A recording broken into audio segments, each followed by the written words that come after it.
We know our state has a reputation for delicious craft beer, and we have probably seen thousands of variations of the IPA over the last decade, but today the industry is hurting. Craft beer sales are down 5% this year, according to the Brewers Association.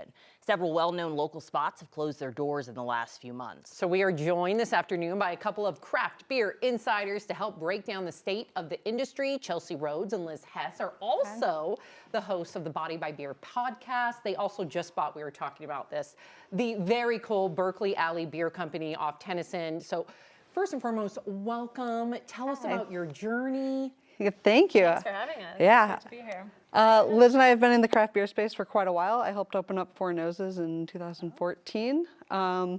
Liz was up at Resolute. We did consulting, and then from the consulting space was like, it just felt like it was time to finally get our own brewery. Yay! I love that. Talk to us about why you think beer sales are down. It feels like craft beer is like such a part of Colorado culture, right? Right. All the things to people not to be buying and investing in. Why is that? I think there's a huge push to a healthier lifestyle, which is why NA sales are up as well. So that's where we come in. It's not just craft beer, it's also about the craft coffee that we bring in, the craft kombucha that we bring in, and the craft NAs that are there. We love So we kombucha. think that's a big push. Yeah. That is so cool. So how do you plan to make your brew pub stand out? Have you thought about that? I'm sure. Yeah, definitely. We're big into storytelling. We have a podcast as well that we've been doing for the last almost 2 years called Body by Beer Podcast. And so we're all about That the name is stories. so good. The name is so good. So bringing in the stories about it, right? It's all about the craft space. And like Liz said, it's not just about craft beer. It's about all the other craft, different liquids that you can have. And how do you elevate those up to what people expect out of the craft beer industry, and how the craft beer industry has kind of taught customers to appreciate the ingredients, the craft, the story, the people behind it. Now let's bring that into coffee. Let's bring it into kombucha, and let's elevate all those pieces through stories and food and food pairings, all of that. So we can't have you guys here and not pick your brain about like what are your favorite spots. Obviously Berkeley Alley that you guys acquired a month ago, which is Definitely the incredible. best. Yeah, number But one. tell us like what other places, I mean even talk to the people who are in the know, what are like some of the places you might not expect that you feel like people need to go to?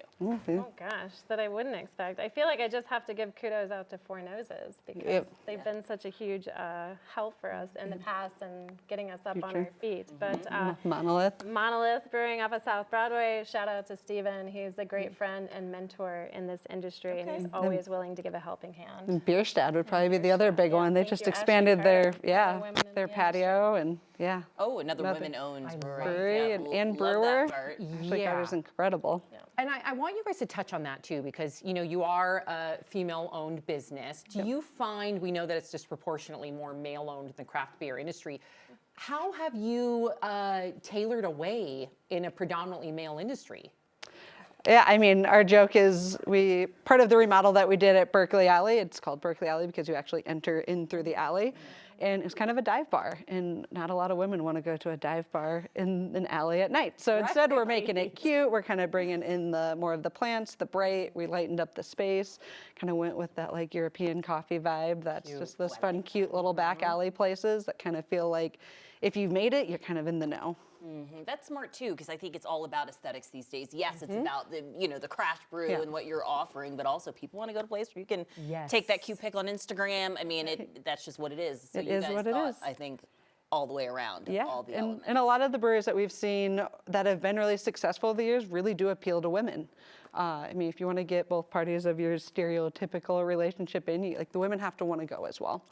And so having options that they want to drink and be part of in a space that feels welcoming to them and doesn't just feel like the big bro space is important to bring in and be very inclusive for everybody. I love that, and I love that you're doing it. And I love earlier how you gave a shout out to one of your friends and mentors. Do you find that in the craft industry, craft beer industry, that you guys all help one another out to bring in business?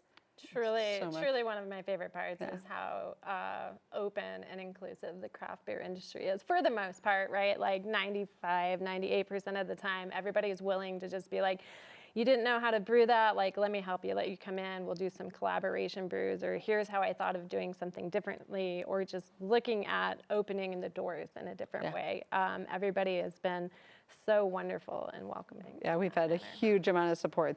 We wouldn't have gone on this journey with the amount of support that we have within the space itself. We're feel very blessed to have all the people around us. Amazing. I'm going to ask you a silly question just to end this out. I think IPAs have just like taken over. My husband, oh, give me an IPA. Let me a hazy IPA. Is like, oh, God. Same. I'm not a fan of the hazy IPA, but I do like a good beer. What is an alternative that also can make me sound cool when I order it? Go for the sours. Yeah. Okay, Do you like wine? Yeah, do I like You love wine? There you go. Go for the wine? sours. Sours are that See. good food pairing. They're a little bit more depth to them. You get a lot of flavor. They're kind of a sipper. You're not just gonna like have to drink it really quick. It's gonna keep getting better as it warms up. And yeah, I love Give sours us too. an example Thank before you. we let you go of a pairing. So if she were to get a sour, what would she pair it with? Really anything. I mean, if you're, especially at summertime, do a nice bright salad like goat cheese, pecan. You can bring out the nuts with like the fruity sour. It's Yeah, great. get like a blueberry, blackberry sour with it. It's gonna be awesome. Okay, ladies, it. you gave me something to work with. Thank Chelsea you. Rhodes and Liz Hess, and the podcast is called Body by Ear.